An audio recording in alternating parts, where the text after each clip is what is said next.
It's day 10 of the 31 Day Safer Pilot Challenge, and today we must practice like we play, or like we fly. Heartbeat, power back, 10 3 flaps, perfect. Landing still starts the perfect pattern.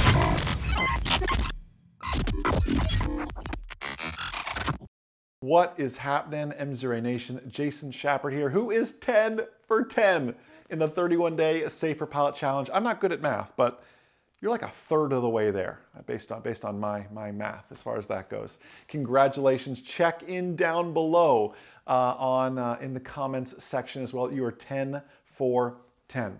So yesterday, what did we talk about? Yesterday, we talked about what makes a great emergency landing site. And we determined, hey, an airport's the best. An open field is next. Something less than an open field / maybe a road falls into there.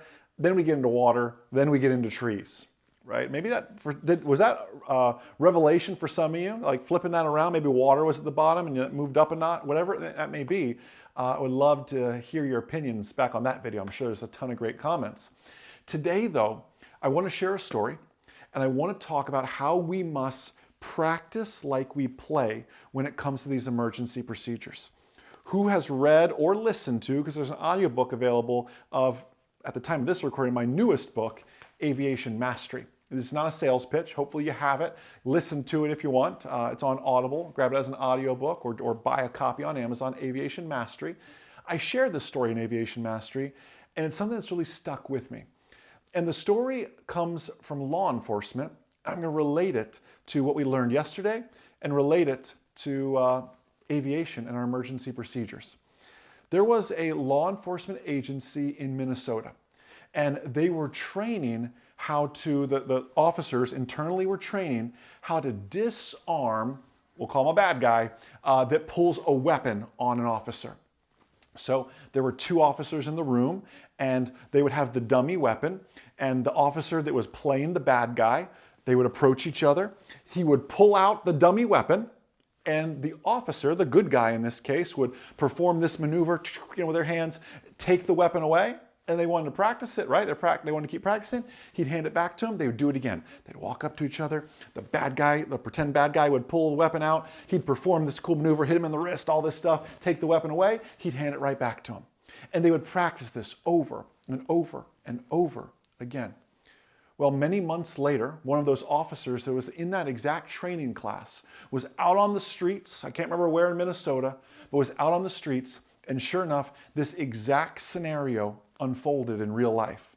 He approached a real life bad guy. The real life bad guy pulled the weapon out. The officer, just like we do in aviation, went back to his training, back to primacy, back to his roots. He performed the maneuver perfectly, hit him in the wrist just right, took the weapon away, and just like his practice, he handed it back to the bad guy. Now you can imagine the look on the officer's face when he did that. You can probably imagine the look on the bad guy's face when he did that. Both of them stunned for probably what felt like forever, but it was just a matter of seconds. The officer, realizing the mistake, performed the maneuver a second time, took the weapon away, and kept it away this time. Now, law enforcement agencies, because of this one moment all around the country, require 3 officers to perform this practice maneuver.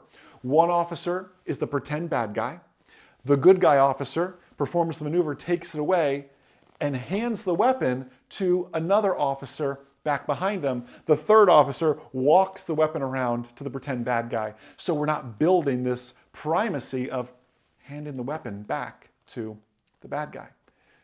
Now, how does this relate to aviation, you're thinking, Jason? Well, we must practice like we play is the title today, or practice like we fly. Going back to day 9, yesterday's video, we talked about emergency landing sites. We talked about what makes suitable terrain to land on in an emergency, assuming an airport is not an option. But when's the last time you practiced that? Like, for real. We talked about it even earlier about the soft field landing. What if an engine failure is also your first real soft field landing? Here's what I mean. We go up, and for private pilot, you remember this. You're at 3,500 feet. Your tricky instructor reaches over and says, Jason, I'm so sorry, your engine just quit, as they pull the throttle back to idle. You run through your ABCs, airspeed, best landing area, got a field over there, checklist, bam, bam, bam, that's all good, 7,700, mayday, mayday, mayday. You've got that, you have such rote memorization on that, you got it down pat. You're like the officer performing the maneuver, taking the weapon, you got it, right? Except we glide down, we're doing all this practice, and then we have this pesky little regulation about congested and other than congested areas. Basically saying in a nutshell, hey, you can bring it down to 1,000 feet or you can bring it down to 500 feet, depending if you're in congested or other than congested area. Most of us in our training areas, we can bring it down to 500 feet AGL, but to be safe, we go around 550 feet. Let me tell you something. Getting from 3,500 to 500 feet, that's the easy part. It's from 500 to the ground where the money is made, right? And where we increase the likelihood of having a positive outcome here. But that's how we practice it. That's how the ACS allows us to do it. Very rarely do we get the opportunity. Has anyone ever had the opportunity to be at 3,500 feet and pull the power back to idle, spiral down, glide, whatever, and land at an airport? Paved, unpaved, it doesn't matter. It's a little bit tricky. You think a short field landing's hard. You think a power off 180 is hard. Give me a spot landing from 3,500 feet with no power. You got to know your airplane. You got to know the wind that day. You got to know the weight and the performance of your aircraft in that moment. So I would encourage you to practice like you play. Go above a little pilot-controlled, uncontrolled airport that's not busy. Get within 3 miles of it at 3,000 feet. Pull the power back to idle and glide for a landing on the favorable runway. Make all your proper radio calls, please. Make sure it's not busy. Practice that. Because I don't want you trying to tee up for a land in some farmer's field when you've never done a precision landing from altitude. All you've done is what the ACS lets us get away with, which is 3,000 feet to 500 feet. Would you? And the question, I used to do it. Every instructor asks, well, Jason, would you have made that field? Yes. Does anybody ever answer no? Right? You get down to 500 feet and the CFI asks the question, would you have made that field if we could continue down? I have never met a student that told me no. They all overestimate their abilities. Whether it's true or not, we don't know because the rules say we have to go around. I want you to practice like you play. Practice like you fly. Going into this year, going into 2024, I need you to add it to your personal flying syllabi that, yes, Jason, in fact, can we put it in the comments down below? Yes, Jason, I commit this year to practicing at least once a power off landing from altitude to an airport, please. When you land, don't land on the beach and say, well, Jason made me commit to do it. I'm not saying that. To an airport, please. Public, private, somewhere you have permission to land. How about that? Don't do it when there's 5 in the traffic pattern. You will be a burden. Go find a little quiet airport at 3 p.m. on a Monday when it's not busy and go do that then. And focus on that. But let me know in the comments. Check in that you're 10 for 10. And will you just make a public declaration in the comments? Yes, Jason, I'm committed to practicing a power off landing from altitude to the ground.